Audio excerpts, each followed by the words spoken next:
Bien-aimés dans le Seigneur, bonjour, je suis Carlos Recandé pour la chronique de la semaine. La chronique de cette semaine porte comme thème le pouvoir de la méditation de la parole de Dieu.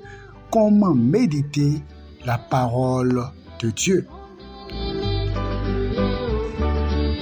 Méditer signifie réfléchir sur quelque chose, l'examiner mûrement de manière à l'approfondir. Méditer consiste à aller en profondeur sur une chose en la conservant dans ses pensées au point d'en créer une dépendance. Sans le vouloir, vous passez le temps à méditer sur votre vie, vos projets, vos difficultés, votre travail, votre foyer, votre avenir. Ces choses occupent vos pensées, saturent votre cœur et provoquent des rêves, même des insomnies, l'angoisse, le stress. La méditation, quel que soit son objet, a un pouvoir de contrôle sur votre vie et influence vos décisions et vos choix. L'ennemi le sait très bien. C'est pourquoi il utilise la méditation pour contrôler la vie de ses agents. La plupart des organisations sataniques cultivent la pratique de la méditation. Attention, quel est l'objet de la méditation au quotidien? Quel est l'objet de votre méditation au quotidien? Le Seigneur t'attend dans la méditation de sa parole pour influencer tes décisions et que tu puisses impacter le monde. C'est à cet effet que Josué chapitre 1 au verset 8 nous dit que ce livre de la loi ne s'éloigne point de ta bouche. Médite-le jour et nuit pour agir fidèlement selon ce qui est écrit, car c'est alors que tu auras du succès dans tes entreprises, c'est alors que tu réussiras. Si tu es en Christ, tu dois méditer essentiellement sur la parole de Dieu parce qu'elle est complète et riche. Tout ce dont vous avez besoin et toutes les réponses à vos préoccupations se trouvent en elle. En la méditant tous les jours, vous irez en profondeur dans tous les domaines de votre vie et elle restaurera tout en vous car elle est esprit et vie. Jean chapitre 6 au verset 63 nous dit que les paroles que je vous ai dites sont esprit et vie. La parole de Dieu a le pouvoir de faire revivre ce qui était mort dans votre vie. Elle a donné vie à toute la création. Tout commence par Dieu dit, Genèse chapitre 1. Ce que Dieu dit, c'est ce qui est. Alors, en méditant la parole de Dieu, vous devenez une source de vie pour tout ce qui vous entoure.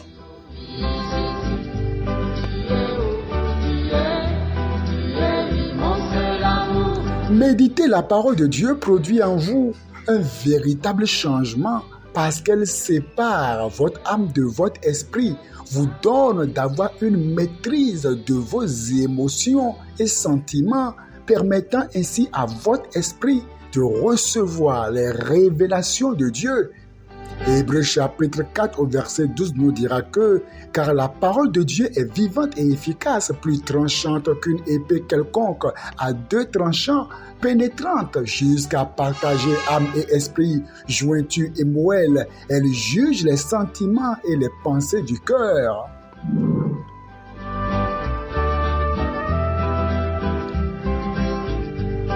Méditer la parole de Dieu, c'est cultiver la dépendance totale à Dieu et fixer la parole de Dieu dans votre cœur influence vos pensées en l'amenant captive à l'obéissance de Christ. Méditer la parole de Dieu est une arme efficace de lutte contre le péché Elle vous donne la capacité d'abandonner les péchés, même les péchés les plus rebelles. Très souvent, les personnes qui disent « Oh, je prie beaucoup, mais je n'arrive pas à vaincre la fornication, l'adultère ou la masturbation, c'est mon péché mignon. » Allez bien fouiller leur vie. Ces personnes ne méditent pas réellement la parole de Dieu. Elles ne comptent que sur la prière. Mais la prière sans la parole de Dieu, eh bien, votre prière sera inefficace. C'est la parole de Dieu qui produit en vous la capacité, la force pour obéir à la parole de Dieu. Face aux tentations, l'Esprit de Dieu vous rappellera donc la parole que vous avez lue, écoutée, méditée, entendue. Vous comprenez donc pourquoi David dira dans Psaume chapitre 119 au verset 11 « Je serre ta parole dans mon cœur afin de ne pas pécher contre toi. » Méditer la parole de Dieu tous les jours procure la puissance spirituelle nécessaire pour faire face à toute adversité. Elle renouvelle vos forces et renforce vos capacités à vous maîtriser face aux accusations, aux insultes, au mépris. David avait l'habitude de méditer la parole de Dieu et de l'adorer. Il savait qui était Dieu et il a eu la force d'affronter Goliath. David dit aux Philistins, comme c'est écrit dans 1 Samuel 17, verset 45, « Tu marches contre moi avec l'épée, la lance et le javelot. Et moi, je marche contre toi au nom de l'Éternel des armées, du Dieu de l'armée d'Israël que tu as insulté. » Cette confiance de David découle de sa dépendance de Dieu, de la méditation profonde de la parole de Dieu qui a fait qu'il a connu le Dieu qu'il adore et il était rassuré quant au pouvoir de ce grand Dieu. C'est là le fait que vous lisez la parole et la méditez, vous l'écoutez, que c'est cela qui crée en vous la confiance en Dieu face à l'adversité. La foi donc se nourrit de quoi? De la parole de Dieu. Lorsqu'on médite la parole de Dieu, c'est aller à la source tous les jours, s'abreuver d'une eau qui ne tarit jamais, et une terre constamment abreuvée produit du bon fruit. Psaume chapitre 1, le verset 1 à 3 nous dit que « Heureux l'homme qui ne marche pas selon le conseil des méchants, qui ne s'arrête pas sur la voie des pécheurs et qui ne s'assied pas en compagnie des moqueurs, mais qui trouve son plaisir dans la loi de l'Éternel et qui la médite jour et nuit. Jour et nuit, il est comme un arbre planté près d'un courant d'eau qui donne son fruit en sa saison et dont le feuillage ne se flétrit point. Tout ce qu'il fait lui réussit. C'est un gâchis que de ne pas méditer la parole de Dieu. Vous avez assez banalisé la puissance de la parole de Dieu. Méditer la parole de Dieu, c'est aussi manger une nourriture spirituelle qui produira en vous l'équilibre et l'épanouissement de votre âme. Matthieu 4,4 nous dit, il est écrit, « L'homme ne vivra pas de pain seulement, mais de toute parole qui sort de la bouche de Dieu. » La méditation de la parole de Dieu a le pouvoir donc de changer votre vie en influençant tous ces aspects. Elle est une source de révélation puissante de ce que Dieu attend de vous avec précision. Si vous voulez savoir ce que Dieu attend de vous avec précision, méditez donc la parole de Dieu. À présent, la question est de savoir comment est-ce que l'on peut méditer la parole de Dieu.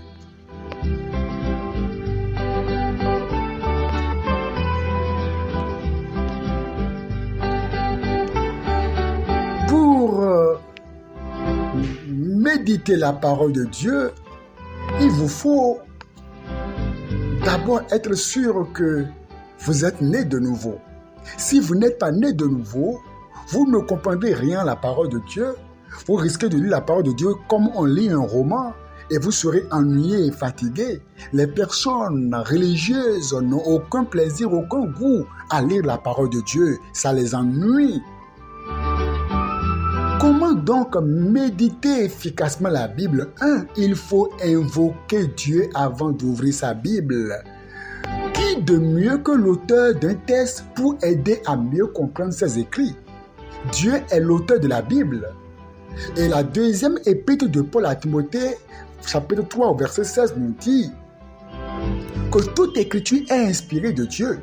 Il est donc la personne la mieux indiquée pour nous révéler ce dont il parle. S'engager à lire la parole, à la méditer, sans être en relation avec son auteur, sans laisser Dieu vous conduire, sans invoquer Dieu au préalable, ça ne vous arrangera pas. Ce serait peine perdue. Donc, invoquez donc Dieu avant de méditer la parole de Dieu. Deuxièmement, laissez-vous conduire par le Saint-Esprit. Lorsque Jésus, notre Maître, paraît dans ce monde, il nous a promis, ou lorsqu'il parut dans ce monde, il nous a promis le Saint-Esprit, l'Esprit de vérité pour nous conduire dans toute la vérité. Il vous faut donc laisser le Saint-Esprit vous conduire. Plus vous êtes rempli de l'Esprit de Dieu, plus l'Esprit vous illumine et vous conduit dans les profondeurs de la parole de Dieu. Donc, tout dépend de votre niveau spirituel. Plus l'Esprit Saint vous inonde, plus vous comprenez la parole de Dieu dans la dimension que Dieu veut. Troisièmement, il faut méditer avec humilité. Quand vient l'heure de méditer, il faut ôter son manteau d'orgueilleux, l'homme qui sait tout, l'homme super spirituel, l'homme qui connaît tout, et se calmer pour recevoir de Dieu. Même s'il s'agit d'un verset que vous avez déjà lu, enseigné, médité plusieurs fois, quand vous venez face à la parole de Dieu, il faut vous revêtir d'humilité afin que le Seigneur se révèle à vous. Si vous venez dans sa présence avec des préjugés et des idées préconçues, les expressions comme je connais déjà tout, la pensée que non, mais qu'est-ce qu'il y a encore de nouveau, et bien vous passerez à côté. Le même verset que vous lisez n'aura pas la même explication suivant les circonstances que vous vivez, l'Esprit vous parlera.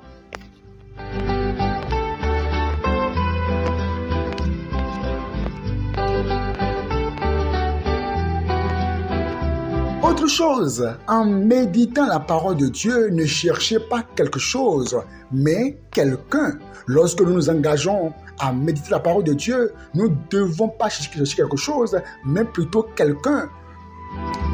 Jean 1, verset 1 nous apprend que la parole est Dieu. Donc c'est Dieu que nous cherchons en méditant la parole de Dieu. Nous cherchons Dieu. Cherchez Dieu, cherchez à connaître qui est Dieu. Cherchez à mieux le connaître, à mieux connaître qui est Jésus-Christ en méditant la parole de Dieu. Et plus vous le connaissez, eh bien, plus votre foi s'accroîtra, votre assurance grandira, votre amour pour Dieu s'augmentera.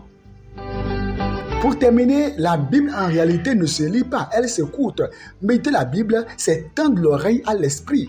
Nous méditons souvent la Bible comme nous ferions avec un ouvrage quelconque dont l'auteur ne vit plus, pour nous éclairer sur ses idées. On essaie dès lors de se débrouiller pour comprendre ce qu'il aurait voulu dire, vu qu'il n'y a plus aucun moyen de lui demander directement. Mais Dieu n'est pas mort, il vit éternellement. Alléluia. On peut donc à tout moment lui demander par le Saint-Esprit ce qu'il veut dire dans tel ou tel passage biblique. À cette étape, il faut tendre une oreille. Et donc méditer revient donc à une forme de prière où l'on converse avec Dieu par le Saint-Esprit sur un verset.